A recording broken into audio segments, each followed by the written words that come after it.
Hey y'all, this is your best friend Jen from South Florida, and you're listening to Is This Adulting? Enjoy the show.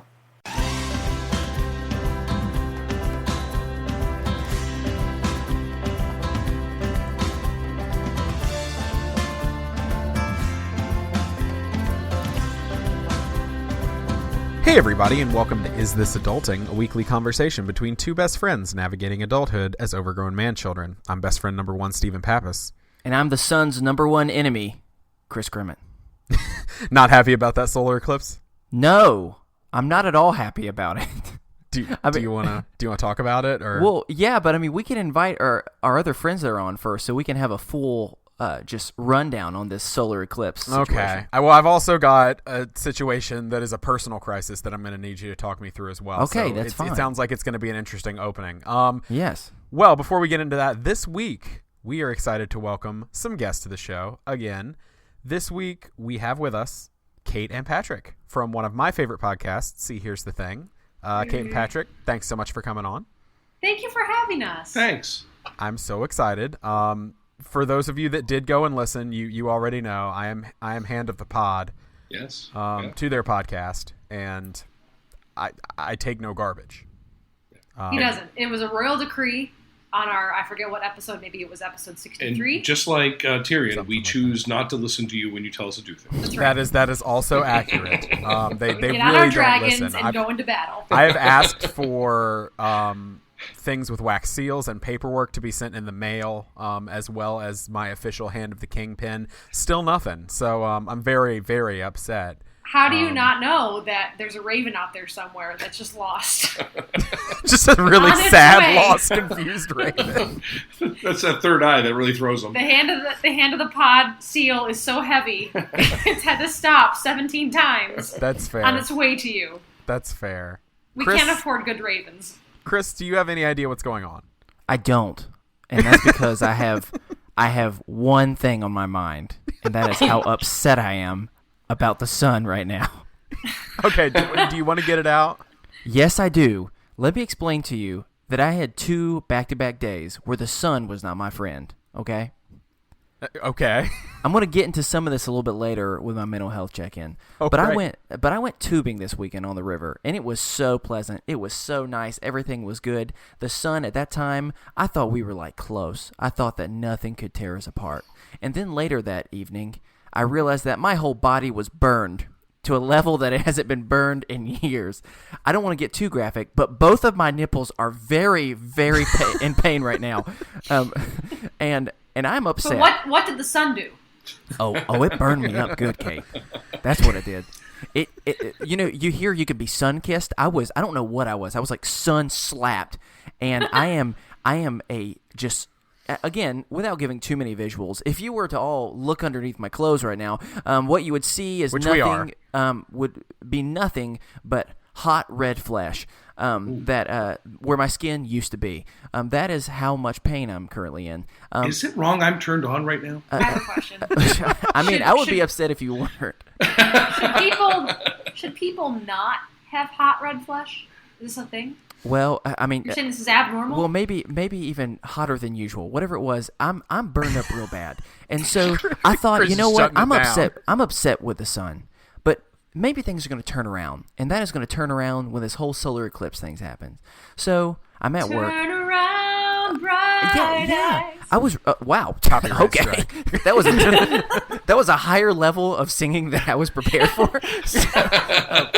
So that song, the way you just sung it, almost made me get out of my anger. And so, but I don't need you to keep singing because I need to Well, get I this wasn't. out. It's about the sun because there's a total eclipse of the heart. Yeah, I know. Of the Well, sun. No. Let him go. It Let was him Sorry. go ahead, bad. Chris. It was bad though, and so I go and see this fancy eclipse thing that has the entire world.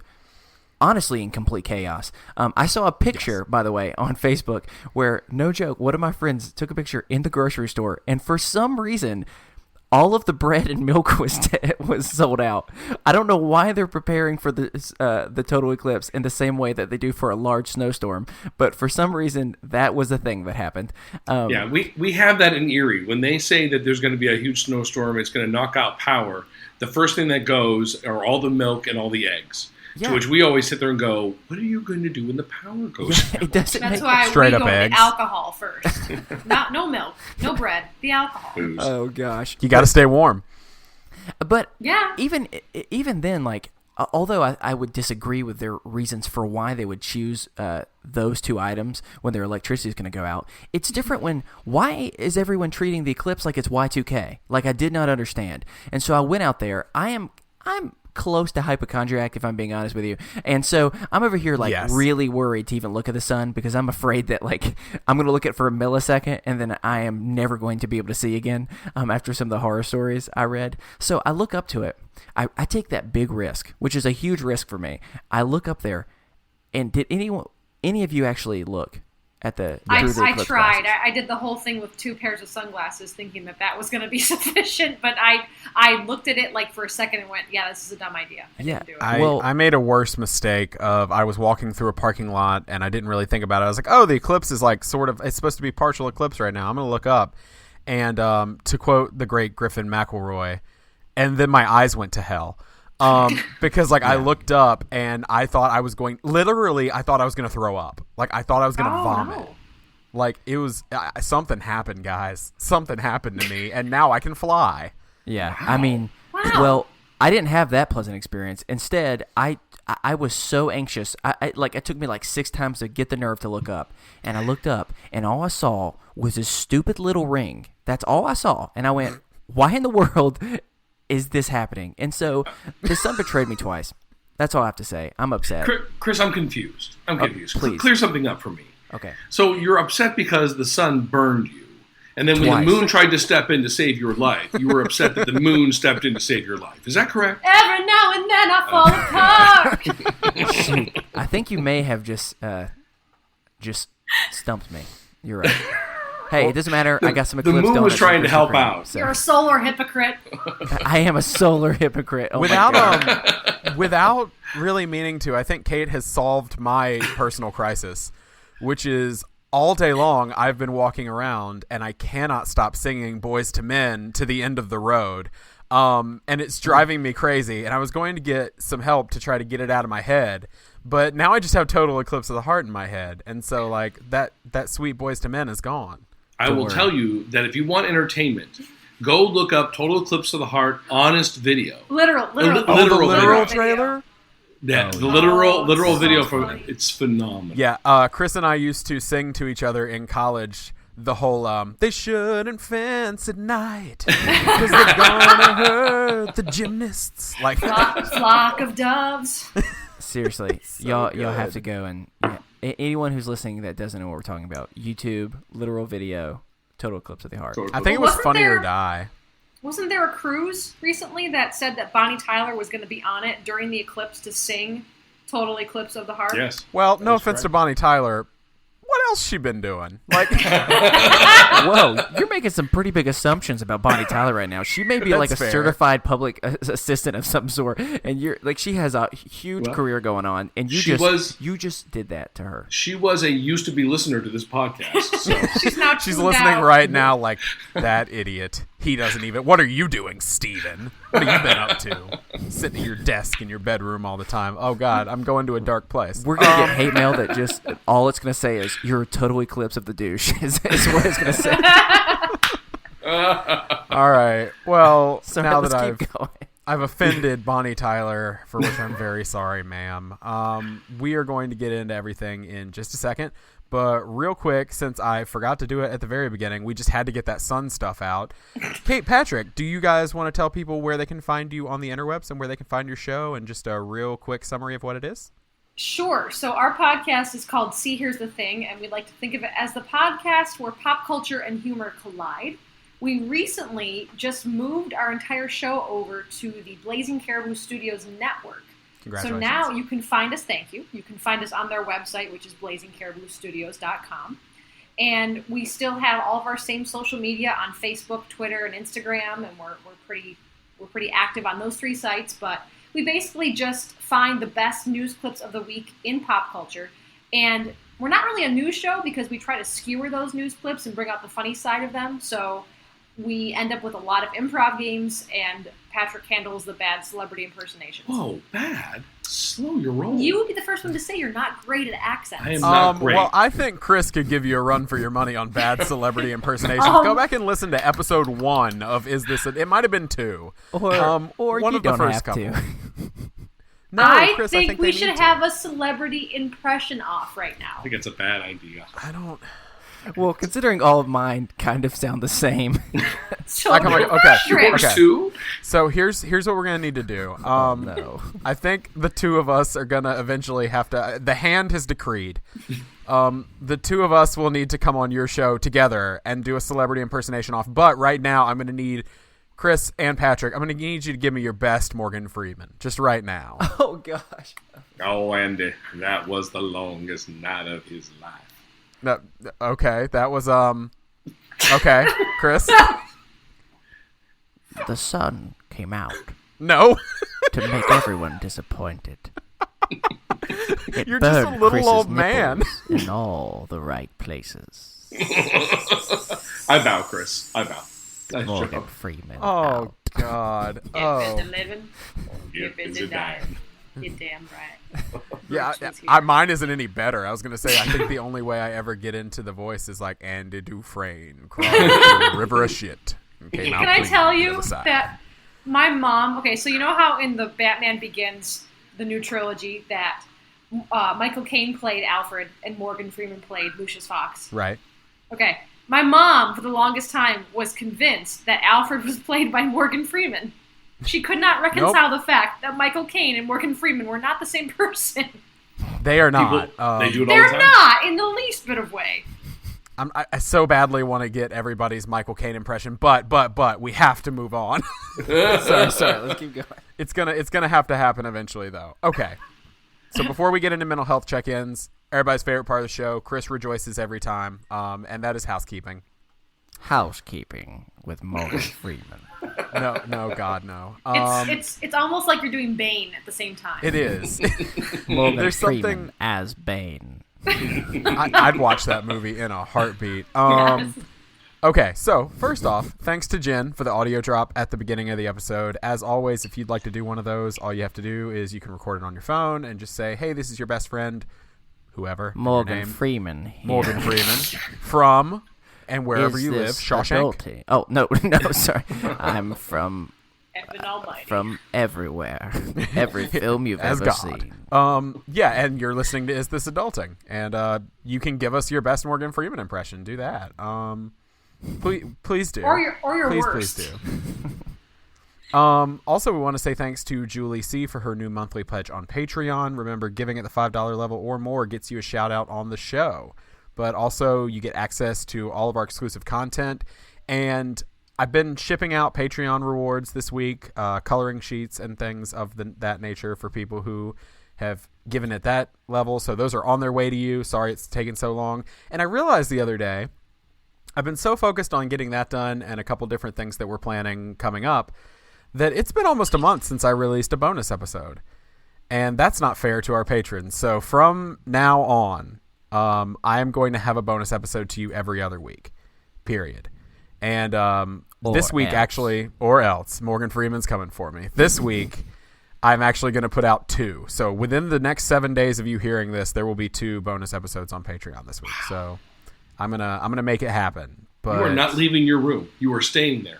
I like I said, I'm on recording number 3 today, and I'm ready to roll into 4. Like, let's do this. And this is kind of housekeeping, but also just kind of an interesting little factoid. So, Kate, Patrick, for you, I don't know if you've listened to early episodes, we refer to our depression and our mental illness as Karen, because our reasoning at the time was everyone knows a Karen who's a little too Karen. But really, we just picked a name just for funsies, and we have our best friends group on Facebook, and all has been flowing pretty well in there. But in the last literally week, we've gotten our first 2 Karens that have joined the group and are very confused by why people keep being like, "I hate Karen, she's the worst." And so I've had to explain to both of them, who are good sports about it, that no, we're not referring to you. We love you, but could it be Brody, Chris? Could it be?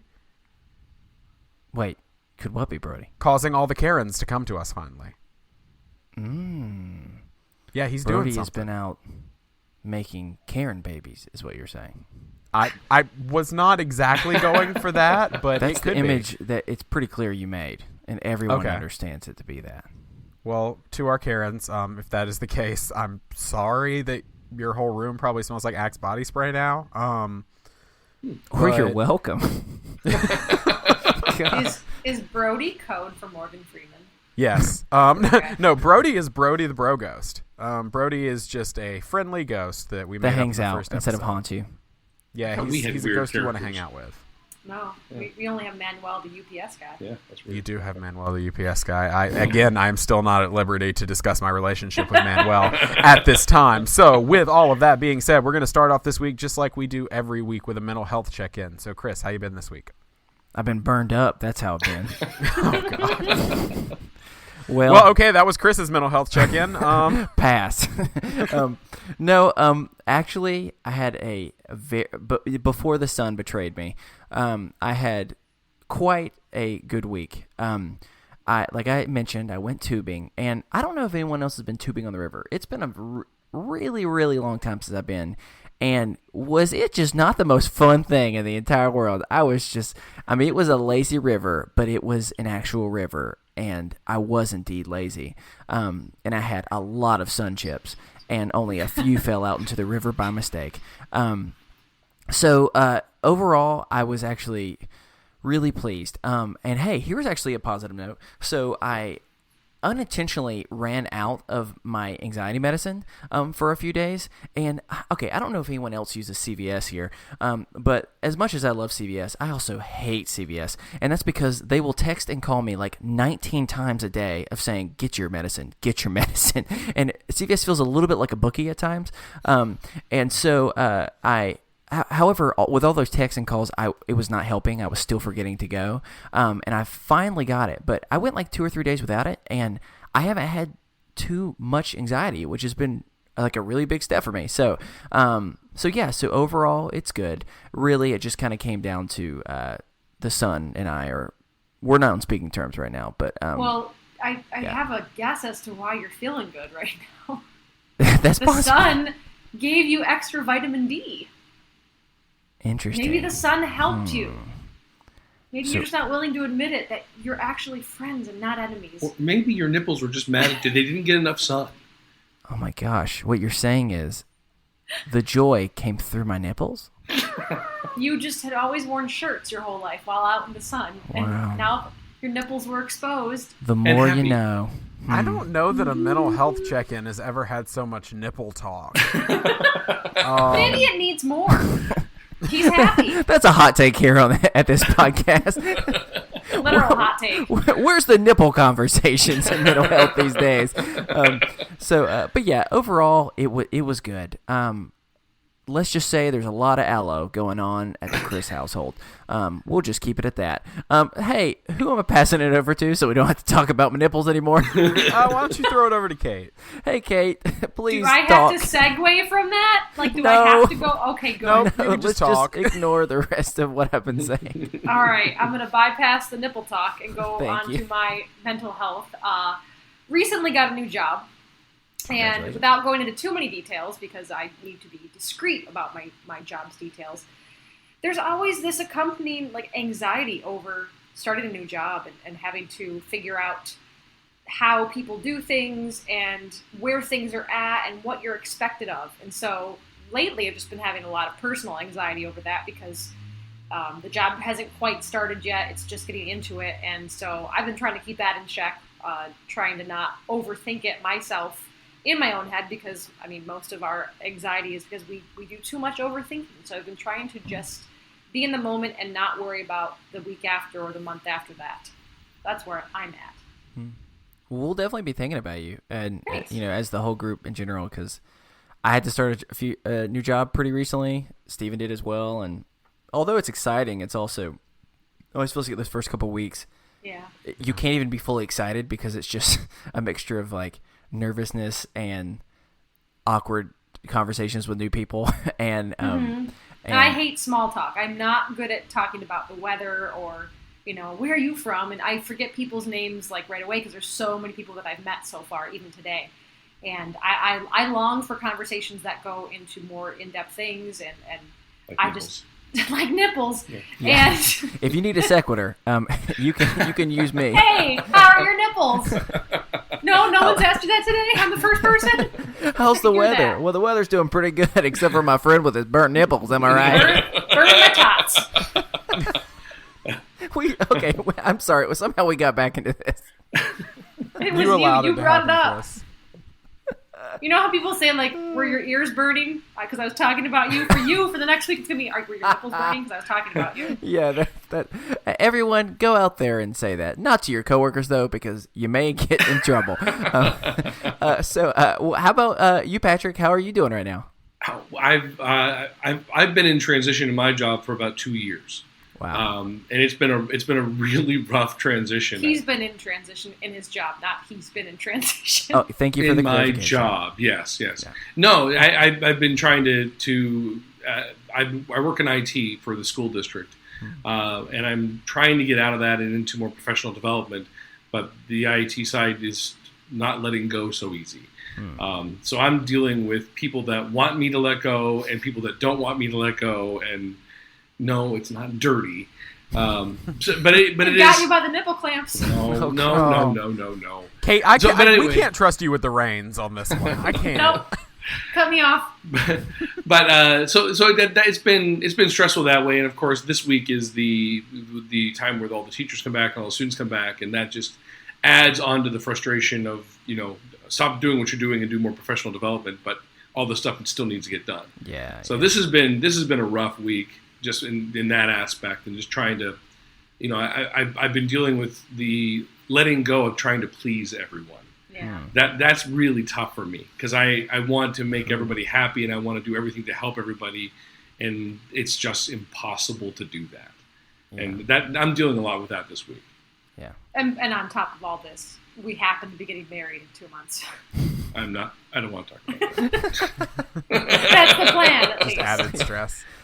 Gosh. Well, No, that's all good. That's actually the fun stuff. good. That is. We're winding down with all the lists of things we have to get done, Yeah. and it's starting to become. We're getting RSVPs back in the mail. That's fun. Yeah, that is fun.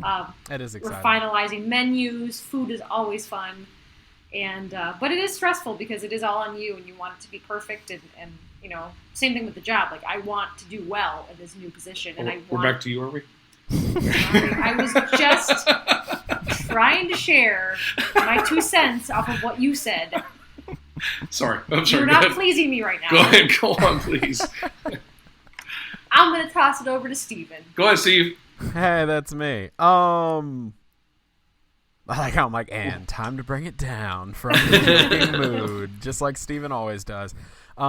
Surprise, surprise, has not been a good week for me, which seems to be the usual as of late. There have been good things. There have been bad things.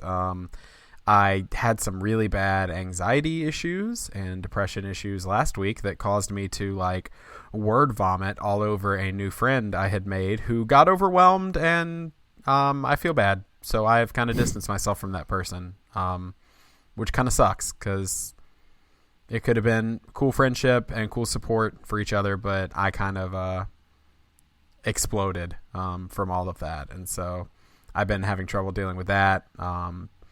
Bad couple of days with that. I went down and saw my mom and my grandma this weekend, which is good, but also sometimes can be tough because my mom and I got into talking about my dad. So that got a little tough. Yeah. And then Sunday night, we got word that Katie's grandmother passed away my. Sunday. And so she's been dealing with that, and her family's all up in the Pittsburgh area, and she's not going to be able to go to the memorial because it's literally the last week before students come back, and she's just not able to get up there for it. And I know that that's really upsetting her, so I'm trying to be there for her.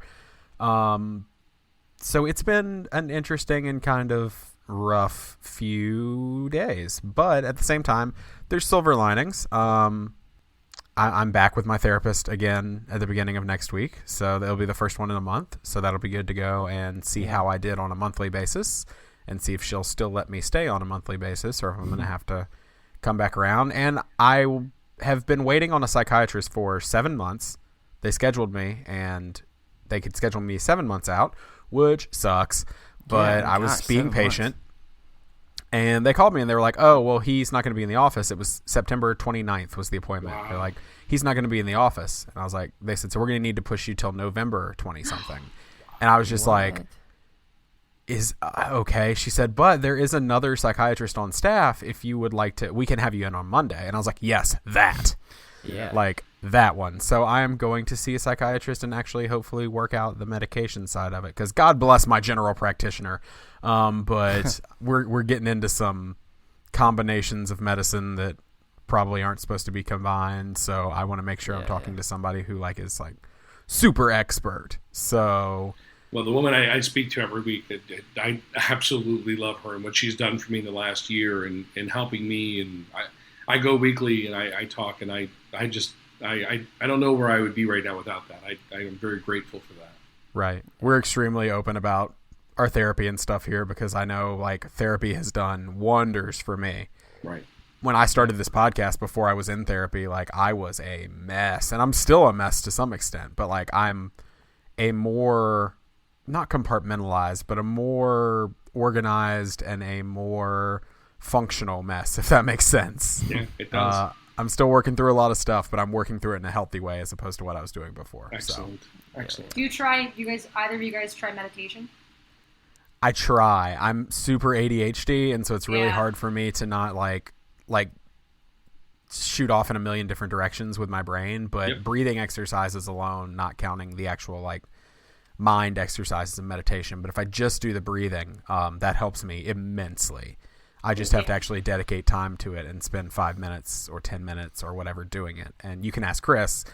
I have not slowed down in a few months. Last month it was I just got to get to August, and once I get to August I'll be good. Now it's I just got to get to September. Once I get to September I'll be good. So hopefully September I will actually be good, and September won't be. Well, once I get to October I'll be good, like, because I gotta slow down a little bit. Yeah. Yeah. I understand that. I do have medicine, and for a long time I was really hesitant about having it, because for me I try and, to the best of my ability, not be dependent on anything, or at least when it comes to that type of stuff. I'd rather be dependent on like healthy relationships and through that heal and work through stuff. But there have been multiple times where when I have taken medicine and I've tried to be like, I'm okay now, and I start taking it off, I realize, crap, I shouldn't have done that. And so I'm finding that there is a good place for it, and being able to use it to help, kind of almost the way I think of it is, for those who like to sleep with a fan on or something, just have some white noise to kind of do some of the distractions so you can actually focus on sleeping. I feel like that's kind of, in a similar way, helping me be able to take off some of that immediate anxiety so I can be a little bit calmer and then focus on things well. And so it's been really helpful for me. I have a friend who has been on anxiety medication for a while, and she said the moment that she had like confirmation from her doctor to say it's not normal to feel the way you're feeling. She always thought that that's how it should be. Like that's just how it was going to be. And then when she went on the medication, she said it was like having a new lease on life. Yeah. She never thought that what she was feeling was abnormal until someone said, you're not feeling how you should be feeling. Let me help you. Right. Yeah, And it's a matter of taking that step to get help. And that's something that I know Chris and I both struggle with, and that's something that we've both done, and I know a lot of our listeners have done too, and have reported back to us that they're seeking help and treating their illness, and that's awesome, because that's extremely important. You wouldn't, if you had diabetes or heart disease, you wouldn't ignore that, so you should not ignore your mental health. You should absolutely take care of yourself, if that means medication or diet or changing your habits, or all three, in my case. Well, I know people in my life that are just far too proud to admit that they have a problem, and far too proud to even think that they have a problem, even though it's blatantly obvious to everybody else. And so, going and talking to somebody does not hurt. No. There's nothing painful about it. If you go and sit down with somebody and just spill your guts about what's going on in your life, there's no harm in that at all. No, and I think it's absolutely an awesome thing. So thank you guys for being so open and willing to share. And as always, if you have a mental health check-in you'd like to share or an idea of how we can encourage you throughout the week, you can email us over at isthisadultingpod@gmail.com. So in what is bound to be just the longest episode of Is This Adulting ever. What are you saying, Stephen? No, not in a bad way. Just I'm sitting here going, all right, we are like 30 minutes in and we are just wrapping up those mental health check-ins. But you know what? I think the conversation was important. I think it was to be had. Now we move on to extremely important conversations and things that really I don't think that any of us should try to function without. And that is just some hilarity and just some silly topics that we want to get into this week. So first off is Chris and I's topic. Now, it's fantasy football season. Everybody knows that. Mm-hmm. Chris and I are in a fantasy football league together called the Huddle Buddies. Mm-hmm. Shout out to the Huddle Buddies. I know a lot of them listen. Yeah. And we are having our draft in a few weekends. I'm very excited. I'm already making my strategies and writing things down and trying to make some bold decisions here and getting a little nervous about it. I'm also in one with some other podcasters, so I'm really interested to see how that's going to go. I'm going to probably make even ballsier choices there, but really there is no draft higher than the draft we're about to do. With it being fantasy football season, we decided we got to draft. Mm-hmm. We got to draft. And Chris goes, I know what we need to draft. Do you want to elaborate a little bit, Chris? Sure. Shout out to my sister as well as many other people right now. They either are personally going back to school right now, or there are many people who have children who are going back to school if they have not already started.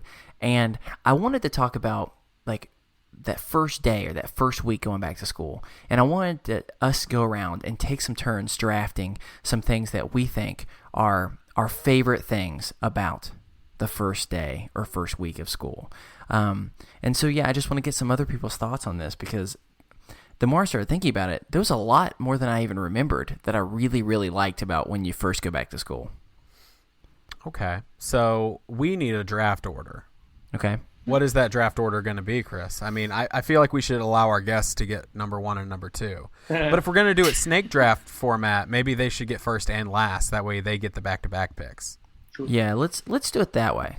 We'll go to where. Yeah. So we'll let Kate go first. Patrick, you can go fourth. Excellent. Chris, you can go second. I'll go third. Gotcha. All right. Well, with the first pick in the 2017 back to school draft, I'm going to need you to hit me with something real good, Kate. What's that pick? The feeling you get when you see your crush after 3 months of summer vacation. Oh, yeah. That's a strong number 1 pick. Thank you very much. That is a good one. Like I was kind of feeling similar to that, and just in general thinking about like just the feeling in general is nice whenever you're going back and you haven't seen anybody for a long time, because I mean, especially when you're like a younger kid. I mean, if you're lucky to go to a couple camps, but a lot of it is just you end up being at home by yourself, and it sounds awesome at first, and then it's like 4 weeks in, you go, oh my God, I've still got like 8 more weeks, and I don't know what I'm going to do. And so being able to see people again for the first time and catch up and everything is really good. And especially, I don't know if y'all are like this, but whenever you're getting back, you're like on the prowl trying to find that crush anywhere, just scoping them out. And like there's other people are coming back and it's like, hey, Terry, how are you doing? I've missed you so much. And be like, you shut up, get out of the way. I don't care about you. Where's Diane at? And so where is your friend from? Can we not say Diane? Where does that friend hail from? What state? He is from a faraway land. It's a special land that I don't even know the name of. But he's very, very friendly there. But yeah, so I think that's a great first pick. Just so that I don't have nightmares tonight, can you rename your crush something else because my grandmother's name was Diane? Oh boy. Okay. Jamal. How about that? Jamal. There you go. Now I've got nightmares. Was your grandmother's name Jamal? That was my grandmother's name. Oh, beautiful, God, beautiful. That's magical. Grandma Jamal. Nana Jamal. All right, Chris. I'm gonna need you to hit me with that number 2 pick. All right, I'm trying to be smart about this. I'm trying to think about. We got a big one that just came off the board. I know. Well, I'm trying to think what might still be around by the next time. Again. He's got to make a call. Yeah, let me phone a few I prepared friends. 0% for this. You and me both. Yeah, well, I definitely prepared. I have 8 because I was afraid that you might take some of these. So I'm going to go with. I think I'm just going to go to. I'm going to go with that new book bag that you get. Darn. Oh my gosh! Come on. You get that sweet JanSport going on there, and you are filling it up with all types of new pencils, all types of new 5-star, or is it 5-star? Is that what it was called? Yep. Yeah, Trapper Keeper. Yeah, Trapper Keepers, all that type of stuff, and you're walking around and Your you're nice like, Lisa Frank folders. Oh Yes. yeah, I only had Lisa Frank folders. Okay, which pick are you taking? You sounds like you're taking a lot of picks there. Am I? Well, you can put a lot of Well, I back think- to school stuff in the backpack. I Yeah, think I the think you backpack can. is the number one choice here. Yeah, it's Sweet that brand L- new, fresh to death book bag that everyone's jealous about.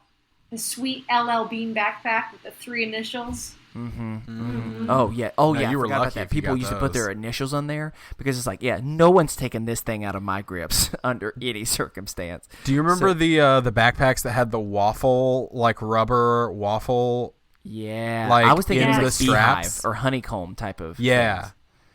things. Well, I was a big boy, so I always thought of food. Looked like just a big old red waffle. Bunch of waffles I can eat. All right. Oh gosh, Okay. is this you or is this somebody else? Yeah, no, that's me. Pick number 3. So, pick number 3, I think there's a lot that I can go with, but I'm hoping that we get back to me. Patrick's got 2 picks in a row, though. Yeah. Nope, you know what? I'm just going to go with what I'm going to go with, which is that sweet, sweet feeling of when you get into your homeroom or whatever it is for the first time, and God willing, I know it happened to me a few times, you realize, like, your whole crew is there. Yeah. Like the whole crew is yeah. there, and it's like your first time back together since, like, you're all doing secret handshakes and high fiving, you're kissing each other, like you're boy. doing. I was. Everyone's making out. You're grabbing nipples. This will be our makeout room. Yes, and you're just homeroom? you're just high fiving, and there's hugs, and you're all so pumped, and you like sit in the back of that homeroom class, and you know that like homeroom's gonna be fresh this year. Gosh, oh yeah, I love it when you're with all your friends, and it's just one of those moments where you have this strange amount of confidence about yourself, like we're about to run this town. Like, And then you don't. it's like homeroom's like 10 minutes. Calm down, guys, and then you're like, oh crap, I don't have any other classes with them. Right, and then the seating chart in all your other classes sucks. Oh yeah, but oh man, what a good feeling. Or even just that / just you notice some of your friends are in a class with you. You know what I'm Right. saying? Any of that stuff. And you're walking in and y'all looking at each other and it's like, what?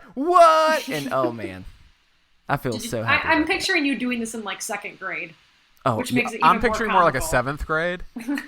I'm which makes it picturing every creepy. grade, college through kindergarten, every single one of them. That we're is doing true. it. We knew we were going to be roommates, but the first time you walked into our dorm room with just you and me, there was both a kiss and you just being like, "What?" It was great. Yeah, I'm a very affectionate person. So.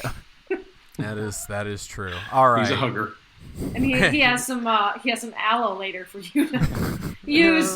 Oh no! Oh, it got weird. It was already weird. Oh, it's been weird. All right, Patrick, let's get weird. Back-to-back picks. Okay, I What get you 2 got? picks this time. A question for you. Yes.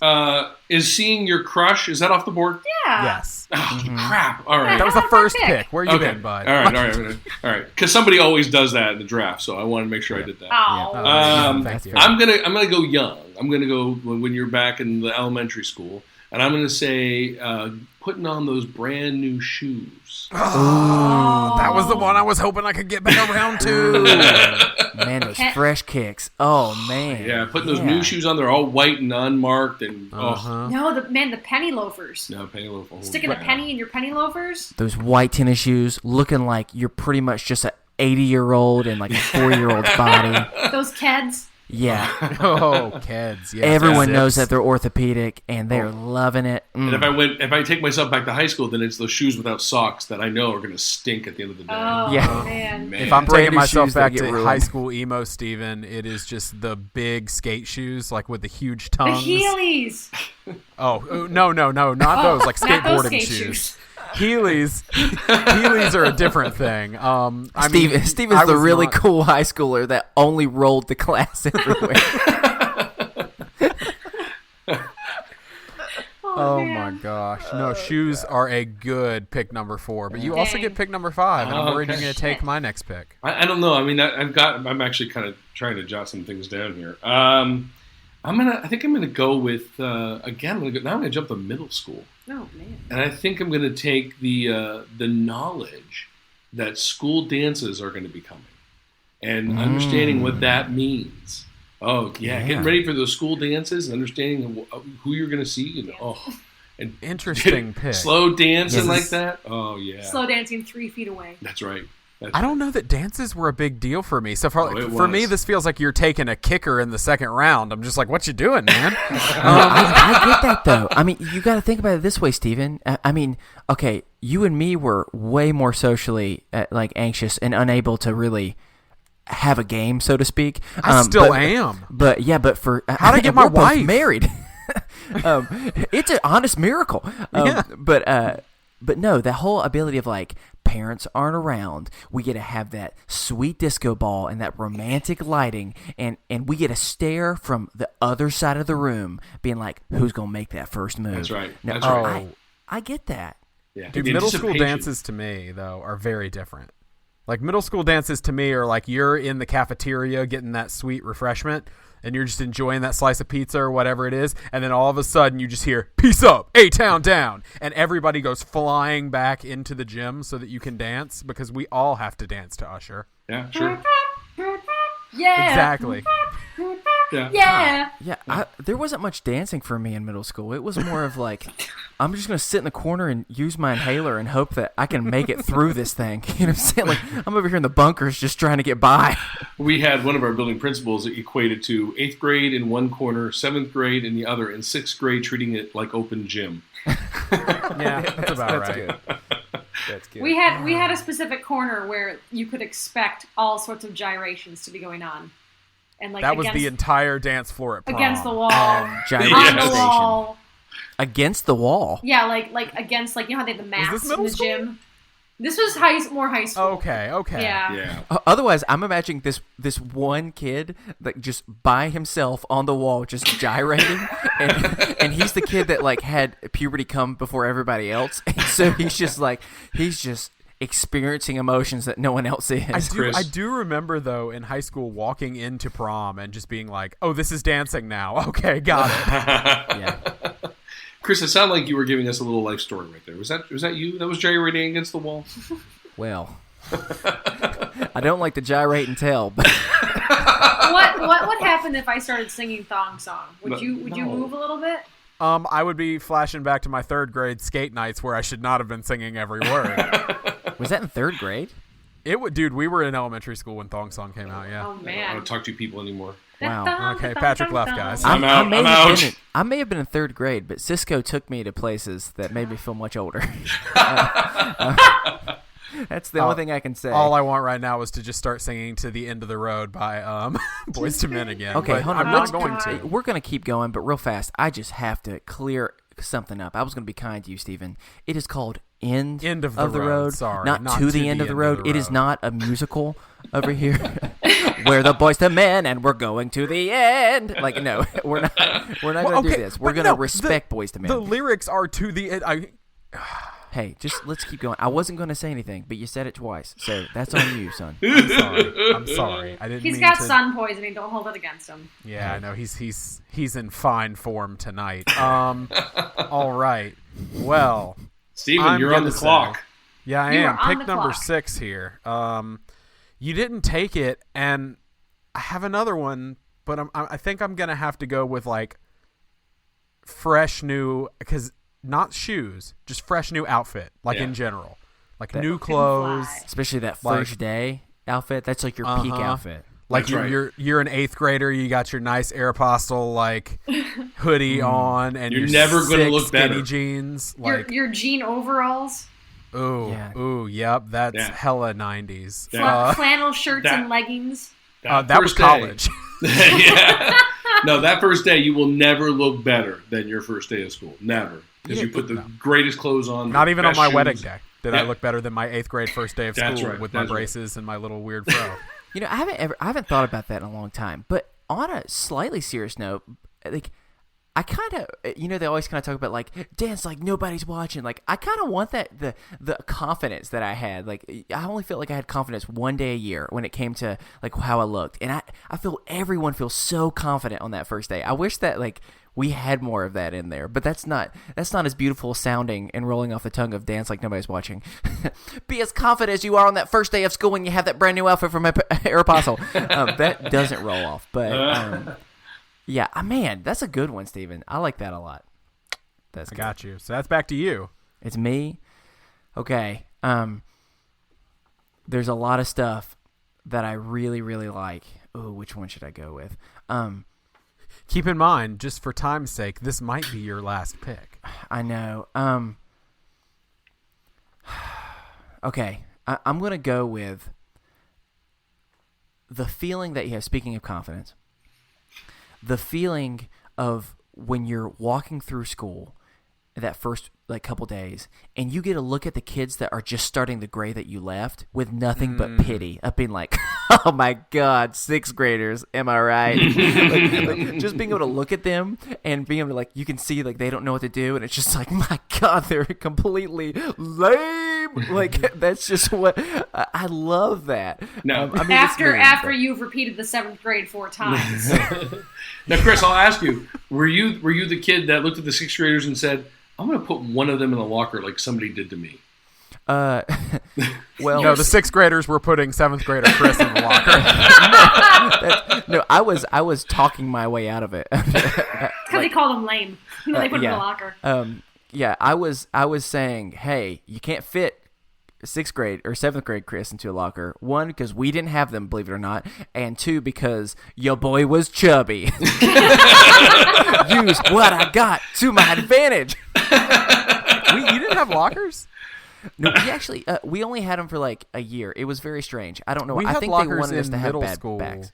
That's what we had lockers in middle school, and I remember thinking, like, yes, lockers. In high school, never used my locker. But in middle school, like, I was all about that locker. Like, I had pictures of, like, okay, here's a real deep cut for you, Chris. Carmen Rasmussen, the 6th runner-up of season 2 of American Idol. Whew. Yeah, of course. Yeah, exactly. I only have like 6 posters of her. I have a straight up like picture of her covering the inside of my locker because I was obsessed with her. I wrote her fan mail. That's not creepy. Okay. Not creepy. Yeah, this is can I just say? No. Can I just say? 2 years later, I will wear your skin, Carmen. That's what. 2 years later, as a freshman in high school, I got a response. Shut up. Well, what did it say? An autographed picture of her and Simon Cowell, and I was just like, I don't even remember what it said, but I just remember being like, "This is a little late, don't you think?" Like, Carmen. I don't even remember who you are. It was accompanied with a cease and desist letter too. Yeah, it was. I just imagine like Carmen must have been having a rough night, and so she went back through her old fan mail and just said, "I'm gonna do something for this special kid because this is my only fan mail." So, not that she didn't deserve it. She's just the 6th runner-up on American Idol on one season. That was kind of difficult to write everybody fan mail. So, well, gosh, that's pretty impressive. All right, it's gonna take us back to Kate with the final 2 picks of the draft. Thank God no one's taken these. I can't believe it. I'm stunned you didn't take these. All right, I'm gonna go a wham bam emotional fun punch. Wow. Number 1, opening your lunchbox to discover that mom has written you a handwritten note, complete with little hearts. I still get emotional, like, even when I was in college and, like, my mom would, like, buy groceries and she'd always stick a note in there. Like, I would still just be like, that's so sweet. Anytime with moms and foods. Like, my mom would do that, but then, like, at the first day of school would always make me brownies. And I know they were waiting for me at home when I got back. That's cool. First day of school was always Lunchable. And it was like, I knew I was getting a Lunchable that day, and all was right with the world. All right. Number 2 pick. Opening up that brand new pack of smellable markers. Yeah. That's the sweet cherry red marker and the awful grape marker and the detestable banana marker. And there was always that black one that smelled like straight butt. Licorice. Ugh. It just smelled like straight butt. But the worst thing was if your friend had one like later in the year and you'd be like, oh dude, smellable markers, but they faded. And so it was like the faint whiff of what it once was. But when you start the school year out with those fresh markers, nothing better. I was a cherry and lemon guy. Yeah. Those were the two. All right, hey, I do have one more because I actually it was rolled off to the other page, and that's why I was wondering. Wait, and this should have been my first one.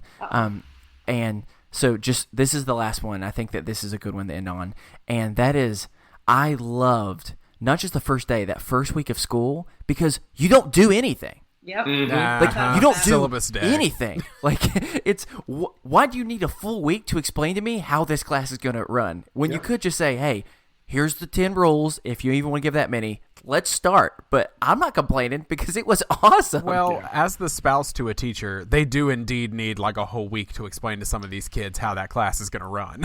Especially because usually the first week the schedules are not intact. There are special meetings that they have to have with homeroom teachers to explain the agenda books, all the rules, the school rules. Like they have policies in place. Settle down, teacher. To do that so that your instruction time is limited. But, you're dealing with kids that might be brand new to a school and they don't know the ins and Chris, outs. I'm with you.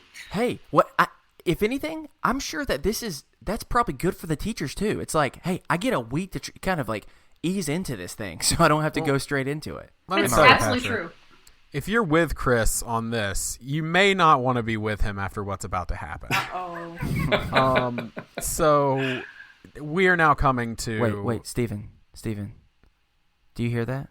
Wait, oh God, is there intro music now? Boom, boom. Boom, boom, boom, boom, boom, boom, ba-dum, dum, dum, dum. Let's go, no. Steven. Dun, dun, dun, dun, dun, dun, dun, dun. Oh, Man, God. I feel like some Brad Libs. I tried it out. I didn't know if it worked or not. I was like, hey, we should have like a fun like intro, and that's what I got because I'm into Shania Twain. What can I say? I'm here. You heard it first from me. Wow. Me and Shania Twain. I love her. What can I say? Yeah. So All right. She's no American Idol runner-up. Sixth runner-up, thank you very much. That is true. Well, All right. Steven, you started it. I'll go ahead and finish it, and that is, we're about to play a game. Are y'all ready? Yeah. Yes, sir. Okay, this you is sure? this is a game that I have grown to love very, very much, and that is called Rad Libs.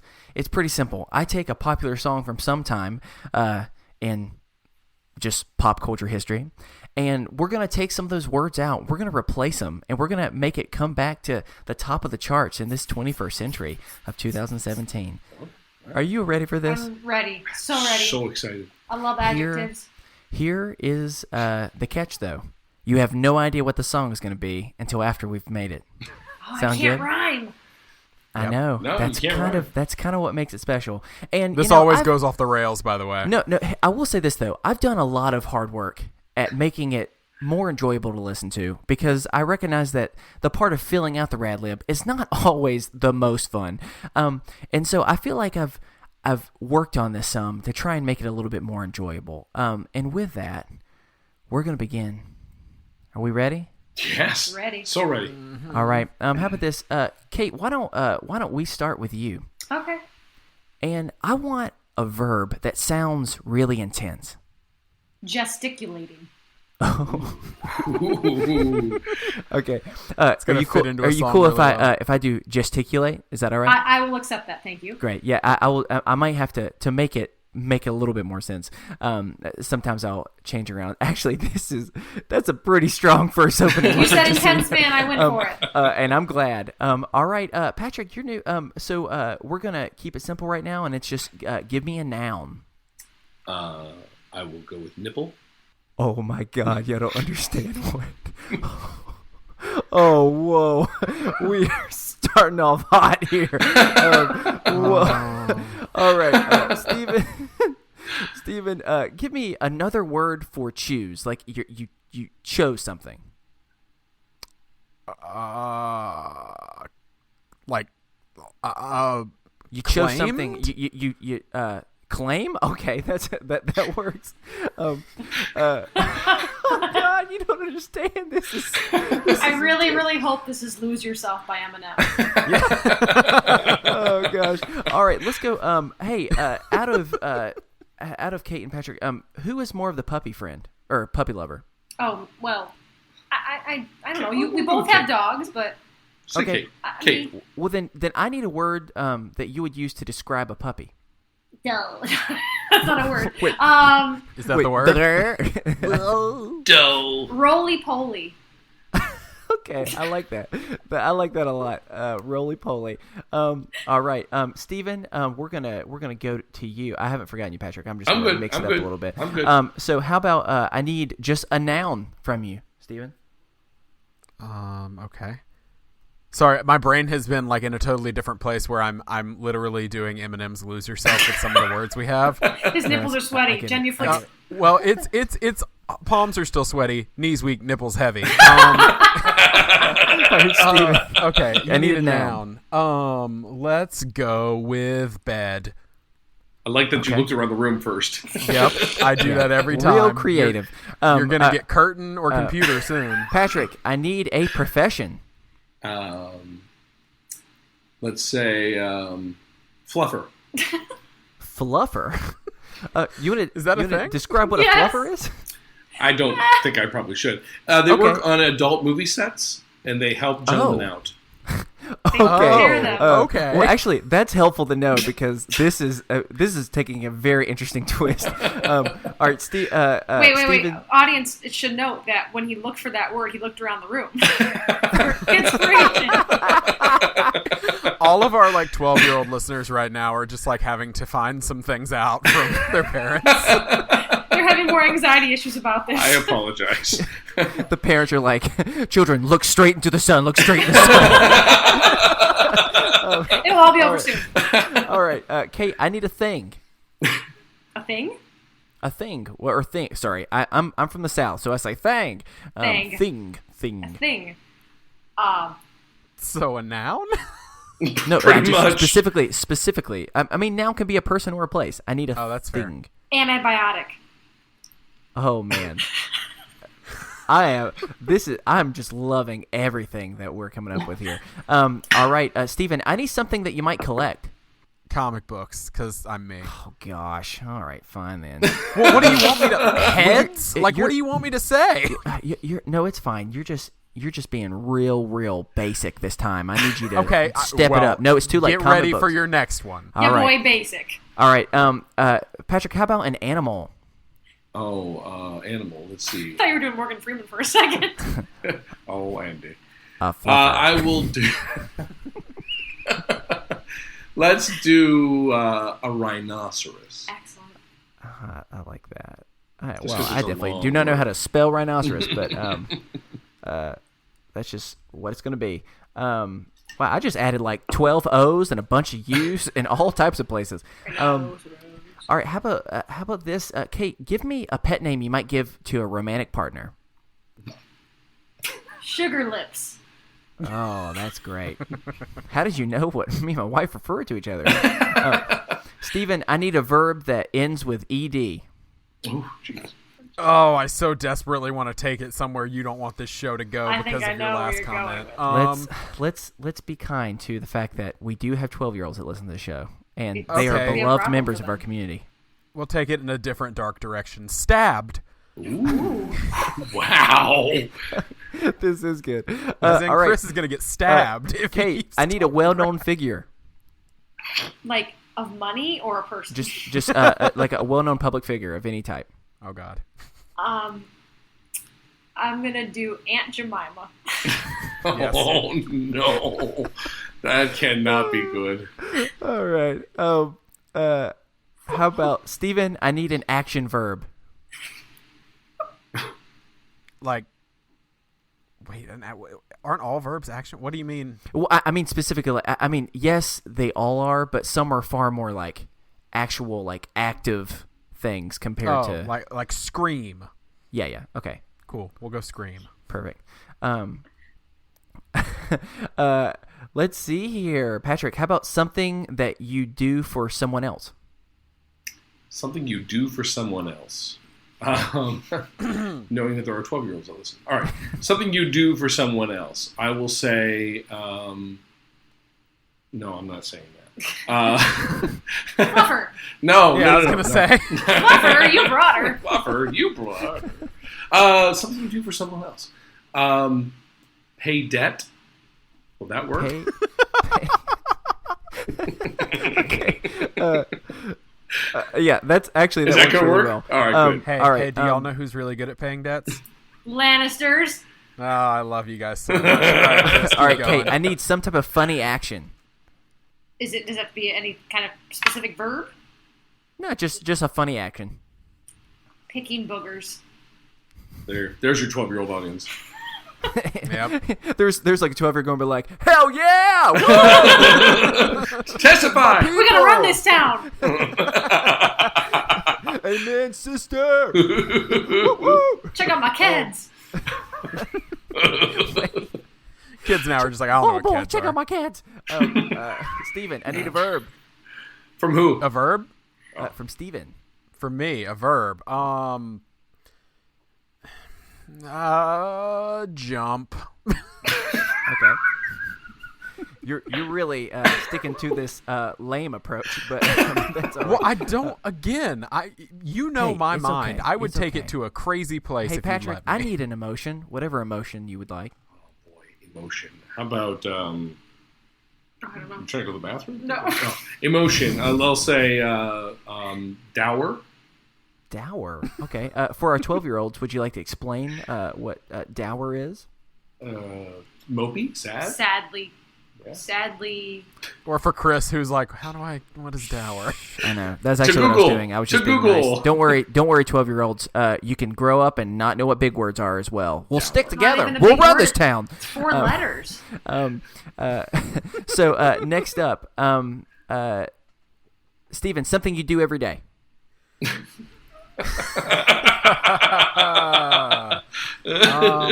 You know what I do every day? I'm gonna stick with the lame approach. I Just shower. say it. Not a good one for that. Fine. So how about Kate, something you do in a hurry? Something I do in a hurry. Throw underwear on. Throw underwear on. I you throw it do. in the air and I jump into it. That's in a hurry. I got only one chance at this. I better do it right. How about Patrick? A role model that you had growing up. Oh, see, I'm older than you guys. So, It's okay. It can be Was it personal. age It specific? can be someone that everyone knows. It can be whatever. Role model growing up. It doesn't have to be even you. Just a role model that someone might have grown up, if you'd rather. I'll say Fred Flintstone.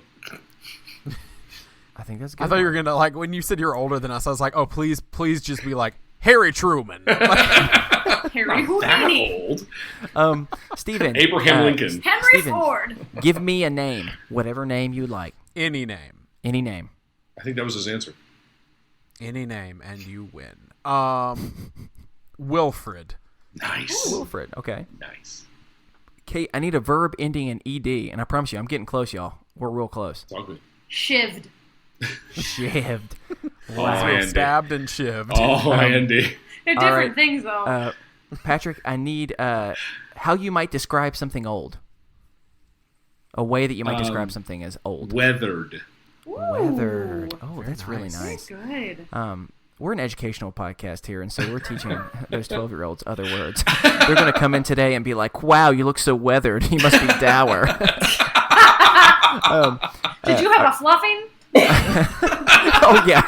And then they'll go, what? We're also teaching weird words. And finally, Kate, since you are the last, this is the last one. I made that sound differently. You are our last What's guest. so important? Just give me a funny verb. Whatever verb makes you laugh. Boinked. Oh, this is so great, y'all! Just sounds so funny.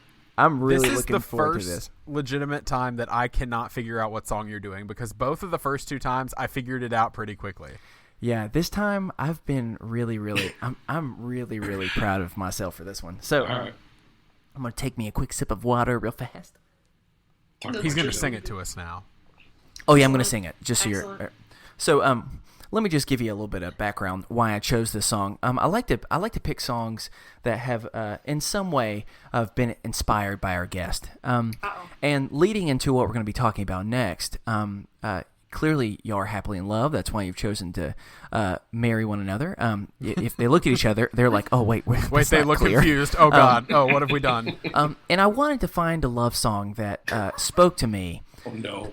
And ironically, we have been speaking about middle school dances, and this is the song that I think most of when I think of middle school dances for me, and that is one of my favorite songs of all time by Casey and JoJo, All My Life. Oh, yes! And so get ready, everyone, for a very emotional, different take on this song. For the next generation, those 12-year-olds out there, if you need a copy of this, you can play this at your song, your dance. Here we go. Let's see how well this works. Okay. So, I will never gesticulate another nipple more sweeter than you, more sweeter than you.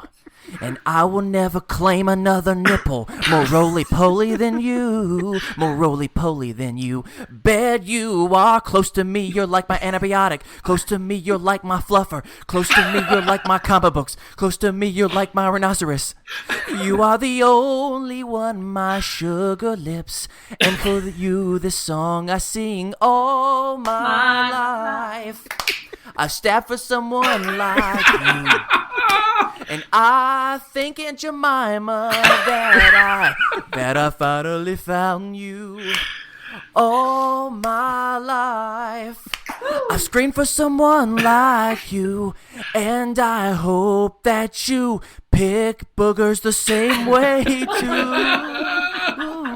Yes, I pray that you pay debt for me. You're all that I've ever known. Jump and I'll always know. You picked me up when I was dour, and I hope that you shower the same way too.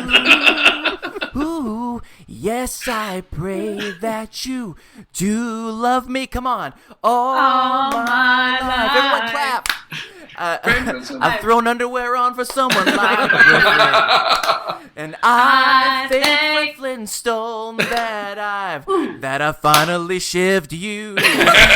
All my life I prayed for someone weathered, and I hope that you boink the same way too. Yes, I pray that you boink me too. Well, thank you. I'm really going to enjoy editing the timing on that one. That is going to win you 6th runner-up in American Idol right there. That was a very...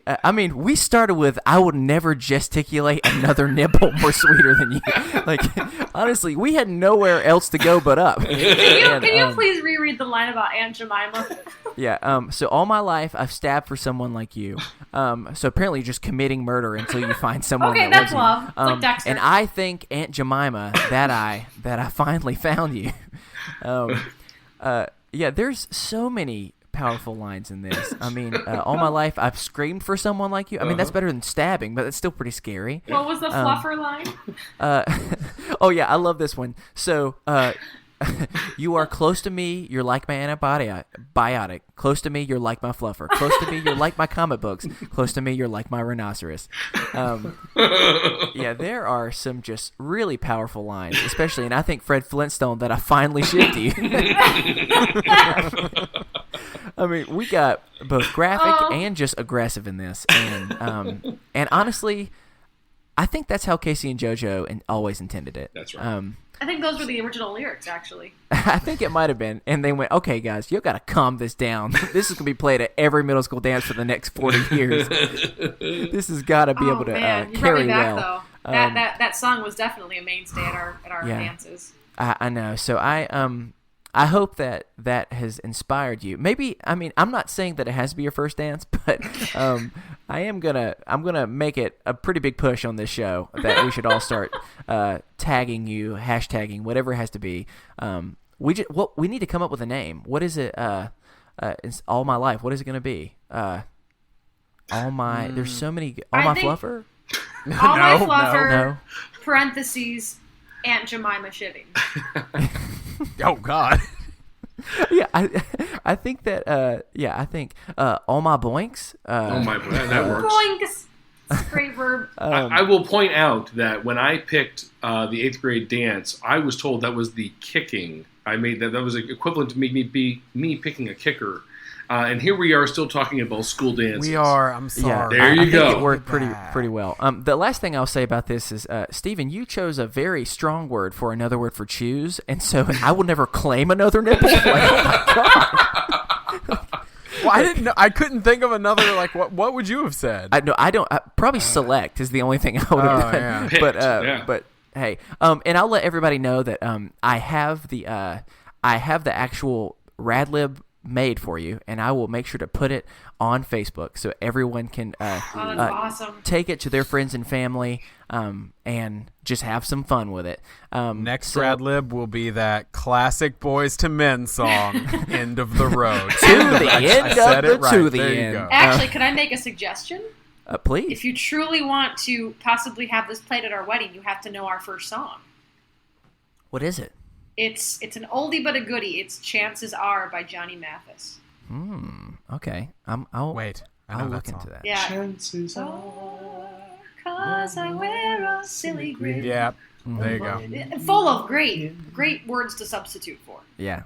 So I that sounds like a fun challenge, but that'll be a to be continued. All right. So with that, I hope that inspires you to be able to talk about your love and weddings in general.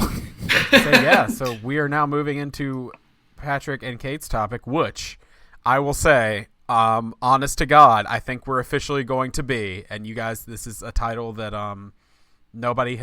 somebody has claimed already, which was Allie and Charlie, but you're going to surpass them now. Uh-oh. This will be the longest episode of Is This Adulting? Yes! You've done it. Yes, thank You've you. done gotta it. call my mom. Congratulations. Yes. I would like to say you. that we really like you. well, Kate and I do have Shiv in our vows, so that's And Aunt Jemima. and oddly Aunt Jemima. enough. Actually, She's on our minds. yeah, come back on after your wedding, and then we'll take your vows and replace words. Oh my God! I- Yes, please. Also, I expect that we'll be invited to your wedding now. Just saying. I'm hoping that's going to Sure. Yes. Yeah, just sit by the pancake mail. buffet. Also going to need that to happen. All you can eat pancake bar. That's what's happening. I'll just whenever that hand to the king stuff, hand to the pod paperwork comes in the mail, I'll just expect an invitation. An invitation. Yep. I'll be your So plus there we one, go. Stephen. Yeah, I'm not bringing my wife. It'll just be my Chris. I don't know if this affects you, but we do require shirts for this wedding. Well, never mind. I know. I mean, I figured there's it'd no be out. way that my nipples will have healed by then. No chafing All the allowed.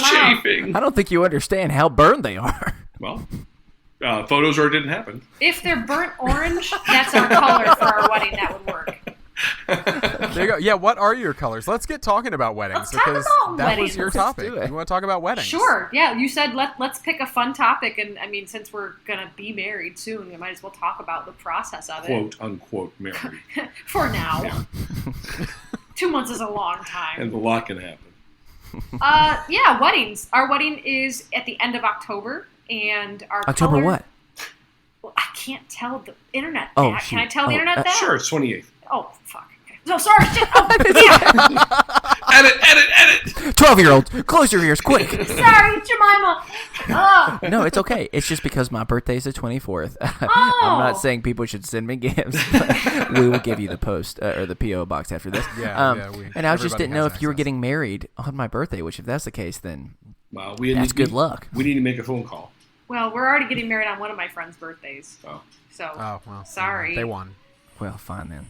Well, that wraps So up do our you want to talk. say the venue and the time and everything too, so we can all just show up, or Well, we'll And tell after you, that, like, if you can just give us your social security number. That's right. Yes. And Yep. mother's maiden name. And we're actually going to get married on an episode of Is This Adulting? Yep. Oh my God. Okay.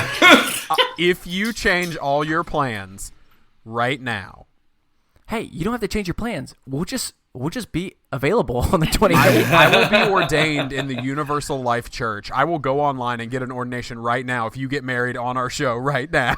Now? Oh my God. Well, what are you doing? Let's do it. Oh boy. Let's do it. I've got the first song. I've got it ready to Oh my God, that's my new goal, is at some point to have someone get married on our show. Only if you get the Klingon, you can be certified as a Klingon and you can marry people. Is that right? I mean, I can also just be ordained online in about 15 minutes. It's pretty simple.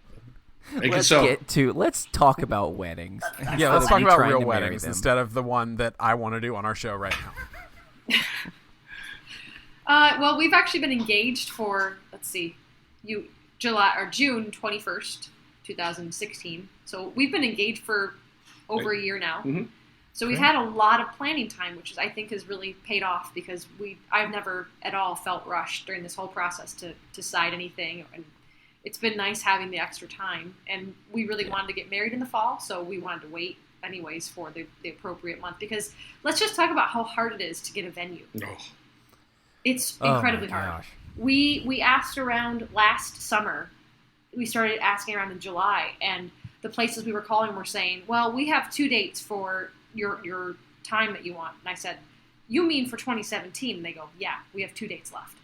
So basically, our date was picked for us because it was either, late September or late October, and we really wanted October. So that's how we picked our venue and our date. And just kind of, how they say when you go to find a college, it's just a feeling you get. It's kind of the same thing when you pick a wedding venue. There's actually debt involved too, with both. So it's very similar. I agree. Take it, Patrick.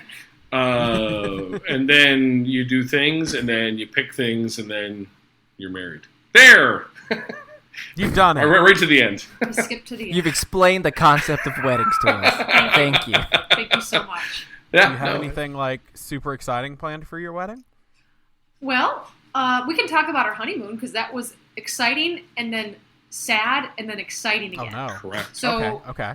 You may or may not have heard in the news recently that Sandals, which is a brand of island hotels, island resorts, all inclusives, which is what we wanted.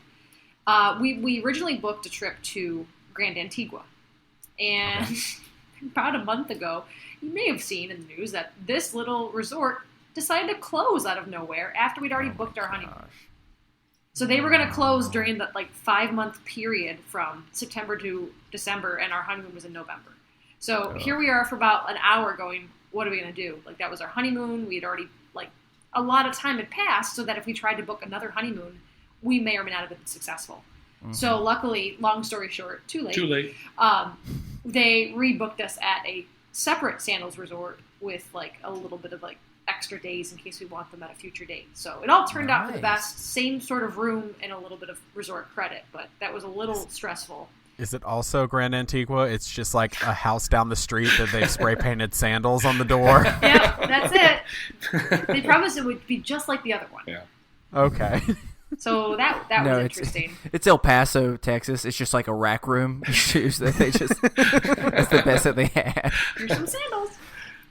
Oh my gosh. Okay. So I'm curious how for you how has the whole wedding process been when it comes to because I saw it somewhere. I think my wife for a class was in a sociology class, and they talked about the average wedding in I was in the that United class States. with your wife. Is that the class you're in as well? Yep.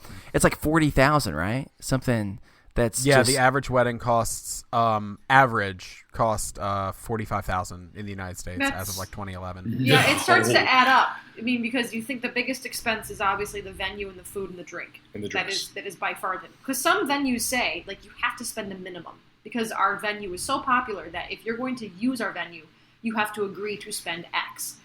And our first initial quote, which is no longer the quote anymore because it went down, thank God, was $90 a person. It is no longer that statement because we changed the menu a little bit, the number of people that are going to be coming, so we're not at that price point, thank God. But you throw in the photographer, if you want to have a separate videographer, the dress, the tuxes, What else am I forgetting? Flowers. DJ, yeah, flowers flowers. are incredibly expensive. You really I never truly understood how expensive wedding flowers were till I actually had to plan my own wedding. But they're very expensive because you're not just having all the party wear flowers, you're decorating your hall with flowers, and you have flowers on the altar, and you have flowers leading up the aisle, and it gets to be very expensive. Yeah, and then you have the little like hidden expenses that like nobody Oh, really yeah. thinks about. Of like, oh well, we've got to do something. If we don't pay, we've at least got to do something for the officiant. Yep. We've got to do something for the musician. If you have a musician playing in your wedding, we kind of had one of our officiants also played the music, so that kind of worked out. But we ended up having 2 officiants at our wedding, and so like we had to pay. Well, we didn't have to pay, but we wanted to give them each something, and so like you don't always factor those in, and then Is that in case one went down during the ceremony? The one would stand Yes. up. A backup priest. No, the way our wedding actually worked out is we were on our 5th officiant. Oh boy! By the time, literally like a week before our wedding, like the last one called and was like, I can't do it, and I was like, oh no, and he was a dear friend. He said, but I got you somebody who can. Oh, that's And I was like, cool. And so, like, he said, the only problem is they don't know you very well. So, in fact, we had never met. And so he I said they knew only them, know though. you through, yeah, you knew him, but like, or you knew her, but I had never met her. And so he's like, maybe you should contact a friend who would be willing to actually speak about y'all at the wedding. And then this person could actually do the vows and Makes sense. the legal stuff. And so we actually had a friend do all the speaking about us, and That's kinda the, cool. like That's very the personal. homily type stuff. Yeah. And then the other officiant came up and did all the official stuff.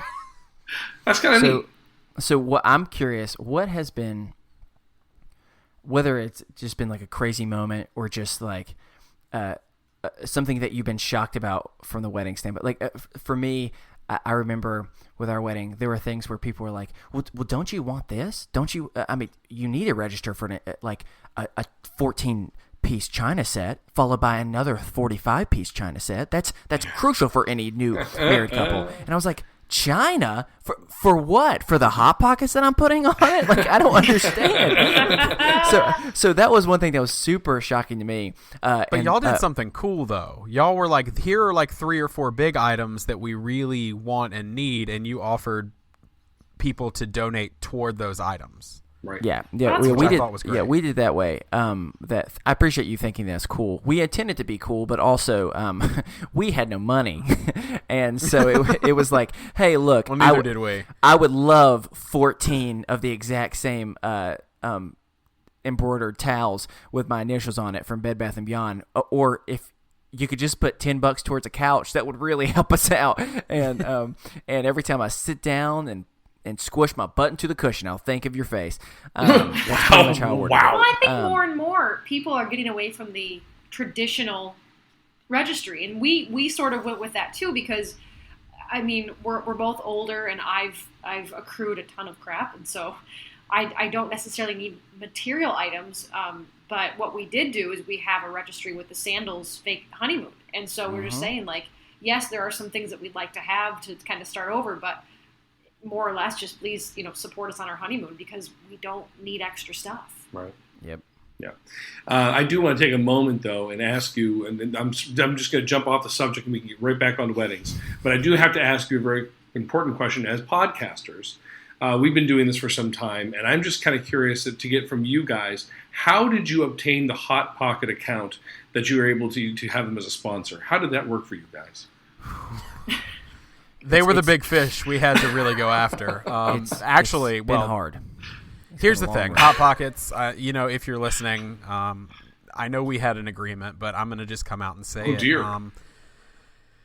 Goldfish Crackers would be the ideal sponsor of the Is This Adulting podcast. Now, Hot Pockets, we love you and we care for you, and we like those weird pretzel ones that you're trying to do right now. I mean, that's all good, but I think we can all agree that Goldfish Crackers, Pepperidge Farm, if you're listening, Goldfish. we will walk away from Hot Pockets in just 2 seconds. I will We throw will them do in the that. trash where they belong for the true sponsor of Goldfish. I would Now, love it. if Pepperidge Farm's like, well, I think we're gonna go with somebody bigger. In that case, Hot Pockets, damn, do we love you? But seriously, can we talk more about how great they are? My personal favorite is when you take into a bite and you ask, why do I ever want to eat again? Yeah, and your lip, you literally can't taste anything for the next week because you've burned your tongue off. It's almost like my just your lip whole is tongue. as burned as some of my nipples. Wait, some of my nipples. Wait. It's gotten to a weird Wait. place. So what are the odds that you are serving Hot Pockets at your I was just going to say, Ooh. we're not, but I said, how much do you want to bet there's somebody out there that has served Hot Pockets at their wedding? Oh, sure. Oh, the dream is to like have a person walking around with like an hors d'oeuvre tray with Hot Pockets with toothpicks in them. Hot Pocket? Excuse me. Ham and cheddar. Hot Pocket? Yes. Pizza? It's like a nice ham and cheddar pastry. Yes, I would. Oh, my God. So thank you for taking that segue. I appreciate it. Yeah. Oh, of course. No, you had asked the question. The original question, though, Chris, was that what were you kind of surprised at? And I think we were kind of surprised by the people's reactions to wanting children or not wanting children to come to the ceremony. And I'm talking about like infants and small children. When you make that decision, you say, no, we're not going to have small children. And there are people that get upset about that. Yeah, because Surprising. we based our numbers off of not having kids so that we could have more adults. Right. Like more friends, more you can make a lot of lines of distinction when you're making an invitation list, Oh, well, this person we're not that close with, but we have seen a lot lately. Why don't we invite them? Well, they couldn't have been invited if we had all the kids allowed. Right. So we made that decision early on that number one, for numbers, we're just going to have an adults only reception, but also we don't want the kids screaming during the ceremony. We don't want there to be interruptions. And that's been kind of surprising. People's reaction to that statement. That's kind of been surprising to me. Yeah.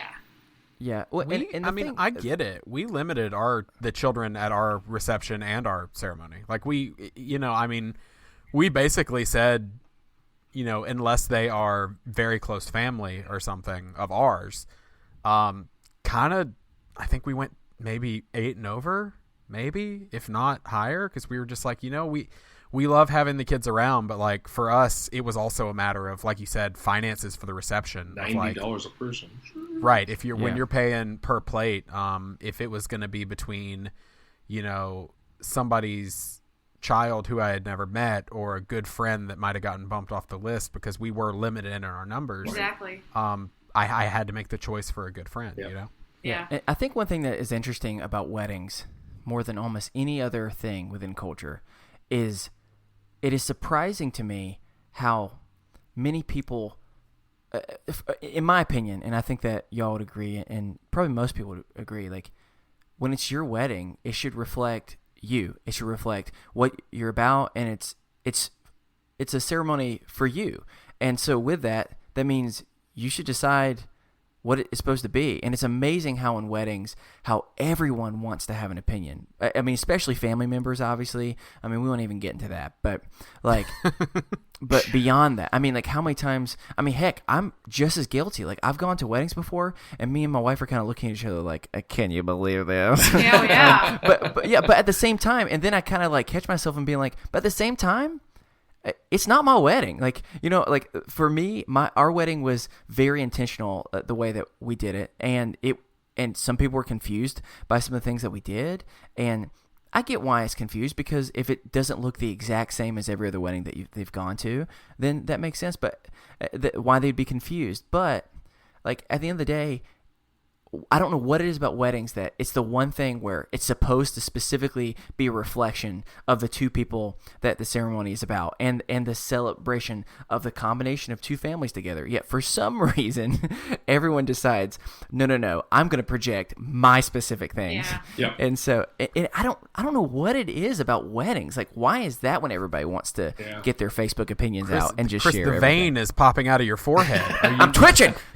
Well, there's a reason why there are so many blogs, Pinterest boards dedicated to weddings, because you want to get it right. And that's kind of been this thing like throughout the process is every decision we've had to make, get it right with the person, to start. But you look at 5 different types of invitations and you go, oh, I like this one for this, but I like that one for that. And what if I make the wrong decision and I don't pick the most perfect one? And what I've learned along the way is like, the decisions that are personal to you, that reflect you the most, are always the right decision. And we've actually done quite a bit of, we've made quite a bit of our own like designs for things, and I'm really happy we did that because we can say it's our own and not that we went onto like Etsy and bought invitations because we made it our own. And I'm happy that we made that choice. Yeah. Here, here. Here, here. Huzzah. Yeah, it's just something that weddings can be such a source of joy, and it can also be like the total embodiment of every possible insecurity that you could possibly have in your life, whether you're having insecurities about your family or friends, whatever, all into one place. And I think, like, for me at least, and I mean, Steven, you tell me what you think. I think if you're doing your wedding right, that at the end of it, this may sound crazy, but you don't really remember much. And what I mean by that is, and that doesn't mean get blacked out drunk. I mean, if that's what you want to do, fine. But that's what I assumed you meant. But more of what you take away from it is a really, really just wonderful day. You know what I'm saying? Just time where you really got to spend just some quality moments with family, with friends, to be able to have that one point in your life other than a funeral where you're able to see so many people from different parts of your world coming into this one place. It almost feels like a dream or like purgatory or something to some degree, of being like, wait, why is everyone here? And it can be overwhelming, but it's also just kind of, it's beautiful in that way. And so just the ability of being like, look, today is just going to be a day where we get to celebrate. And if I walk away and what I remember is more that the flowers weren't completely right or this wasn't right, then I feel like I'm sad because I feel like others unintentionally have kind of taken a really important thing from you, and that is just to be able to walk away and be like, it was a great day, and that's all you need. You know? I think if I could give advice to anybody out there that's engaged or about to be married, is embrace the decisions that come out of the process, and don't be afraid or nervous to change your original thought, because that's what you've held on to for so long. You know, what usually ends up being the best decision is what is unexpected. And I'll give the example of, like, we were told early on that we had to have a Bible reading. And neither one of us are super religious that we had like a Bible reading in our head picked out forever. In fact, I didn't really know if I wanted to have one. But what came out of that was the decision to have a song instead that was from a Bible verse. And that ended up being our like collaboration between us and the priest, and we just decided to have that. And now we're having 8 of our friends sing and 2 of our other friends play instruments for it, and that's a decision that came out of the process, and I'm really happy it happened that way. Right. Yeah. And I think that's good advice, because I know we have listeners that are planning weddings. I've seen them in the best friends group when they're stressed out about it. I've heard from people who are planning weddings and who are engaged. So I think that's good advice. And I completely echo what Chris said. At the end of the day, you're not going to remember too much of it. Like, you're going to remember moments, but like, can I just, and we'll kind of end on this, because I love to leave people with a brilliant, beautiful picture to think of. Can I tell you the thing I remember most about my wedding? Sure. And there are 3 moments I remember distinctly about my wedding day. One was before we even got to the venue, and that was at the house when my mom and dad showed up. That was one that I remembered. Mm-hmm. And then we went into the chaos of picture taking and all of this stuff. And then I remember, and I'm not trying to be cheesy, but I legitimately, one of my only memories of the wedding and its events was the doors of the church opening and my wife walking down. That moment is like etched in my mind. The rest of the ceremony, aside from Chris dancing his way out with a girl on each arm, Nice. That is about all I remember of the ceremony and the reception. And here's what I remember most. And hear me out when I tell you it's the wedding night. Oh, okay. All right. Let me get Now, notes. 12-year-olds, quick, look straight into the sun. No. No. And here's what it is. We were so damn tired that we both took showers at the hotel we were at, and we were getting ready to go to bed. We had barely eaten because you're trying to make your way around to see everybody at the reception. And so they had refrigerated like leftovers of our wedding food, and they had put it in our hotel room. And so my wife gets out of the shower and gets dressed, and when she walks into the room, the image that she sees is an image of pure love, or else she wouldn't be with me still. And that is her overweight husband wearing nothing but underwear, sitting on the bed, hunched over a tray of food, eating chicken with his bare hands. Nice. Sexy. Yeah, exactly. And so those are the things you're going to remember. Of ecstasy, if I've ever heard it. Those are the things you're going to remember. It's not about the tiny decisions that seem like they matter at the time. It's really about the overall day and knowing at the end of it that you've come out of it, you enjoyed it, you had a good day, and damn do you love the person that you're married to. Yeah. And so... And yeah, don't worry if things go wrong. I literally Yes, God, no, hypoglycemic, don't worry. passed out in my during my reception, and when I think about Stephen was there. When I think about things at my wedding, it's not even the first 50 things that I think about. So no, there were things that have gone wrong at weddings where I've been in the wedding party or I was the best man, and I've told them later, and they're just like, "Oh, I don't care." Yeah, because it didn't matter at the Yeah. time. They would have panicked, Right. but it doesn't matter because it got done. You got married. You're happy. You're in love. Like, enjoy it. I think And so- a lot of couples are so focused on the end product, and I've been trying my best this whole time since we've been engaged to think about, I mean, it sounds cheesy, but it's true, the journey there, the path there, and, you know, like things from finding my dress with my mom and my bridesmaids and making all the decorating decisions with my mom and my mom's friends and all the little steps along the way that get you to that final destination, but are almost more important than the day itself. Almost. Right. Well, the day is just another day. It's the marriage that matters. I mean, that's the way I've always kind of looked at it. You know, the wedding's great, but it's more about the marriage that comes after. Mm-hmm. And so, on behalf of the Is This Adulting podcast, which is just me and Chris, Woo! congratulations. Thank you. Thanks. Enjoy your Speak for wedding. yourself. Okay, Chris is not excited. Chris Stare is at the not sun. excited. Stare at the Curse sun. on both your houses. And It's I a plague. need you now tonight. And I need you now than ever. Oh, God. We're going to get copyright strike. All right. Well, It I sounds at too least good. want to wish you the best. Thank you. Chris, it sounds like, does not. JK. You literally Mercutio'd them. Ooh. Yeah. Whatever. You literally... Oh, anyway. Anyway. All right. We're going to start winding down. So if you would like to send us a topic for discussion or a mental health check-in, you have anything else on your mind, like we say every week, we're not professionals, but we're more than happy to talk to you. You can send us an email over at isthisadultingpod@gmail.com. Yeah, please do. I mean, I'm going off script for a second, but just I think it's especially important, you know, we've got the best friend group that you can go to and talk, but also it's a lot of times it's really powerful for others to be able to hear you share your stories. And so I would encourage some of you to do it. We love to hear what's going on, both, you know, the struggles and the good. But you can follow us over on anywhere on social media, whether that's on Twitter at @istthis_adulting.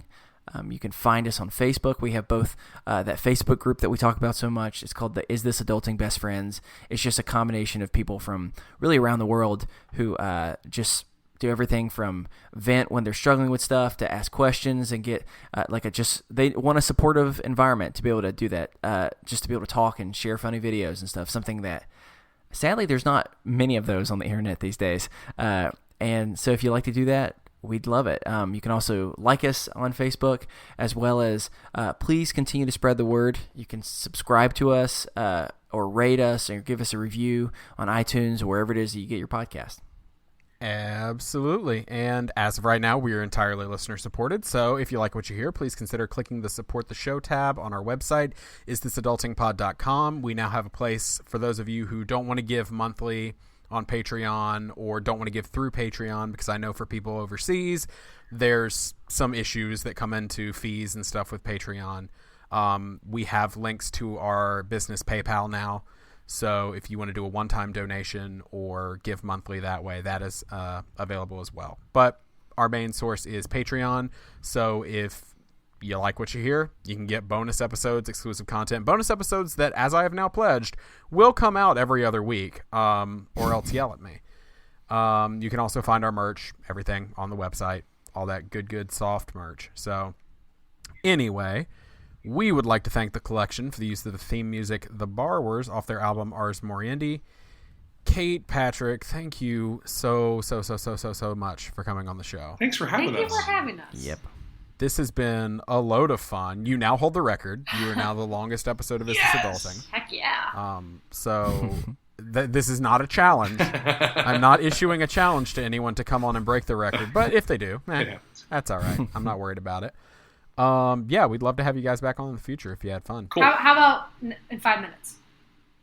Okay, cool. We'll get you back on in 5 minutes. Break, all right, next week's episode also will be We're breaking the record, man. There you go. All right, we're just going to keep it rolling. All right, so what's the next topic? Fluffers. No. Okay, well, we should move on from that. Aunt Jemima. No. Shivving. Fred Flintstone? I think he's trying to wrap it up. I might be wrong, but I think that's going to do it for us here on This Adulting this week. I've been your best friend, Steven. I've been your best friend, Chris. I've been your best friend, Kate. I've been your best friend, Patrick. And remember, kids, I messed up our slogan for the first time in 20-some episodes. We better do the episode over. Oh, my gosh. Yep, we better just start over. Oh, my gosh. I'm going to just roll it back right there. Remember, kids, be happy, stay healthy, and go hug someone. Because you never know. They may have just burned their nipples. And it's a rough world out there, folks. I don't think you get it. Chris is, we're all laughing and joking, but Chris looks like he's in legitimate pain. Let's just say this. If I was in pain, or if I was in more pain, and someone was mean to me, I would say, a plague on both your nipples. That's exactly what I would do. All right, well, we're going to leave it there. Have a good week. Bye.